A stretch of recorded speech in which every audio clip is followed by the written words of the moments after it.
क्या आपको पता है कि भारत की सबसे लंबी ट्रेन का नाम शेषनाग ट्रेन है।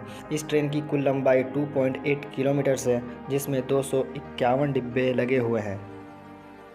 दुनिया के सबसे लंबे पशु जिराफ की जीभ की लंबाई लगभग 21 इंच होती है, जिससे कि जिराफ अपने कान भी साफ कर सकता है। गंगा नदी में एक ऐसी शार्क पाई जाती है जो पूरी दुनिया में और कहीं नहीं पाई जाती है। ये शार्क्स बहुत ही रेयर होती हैं।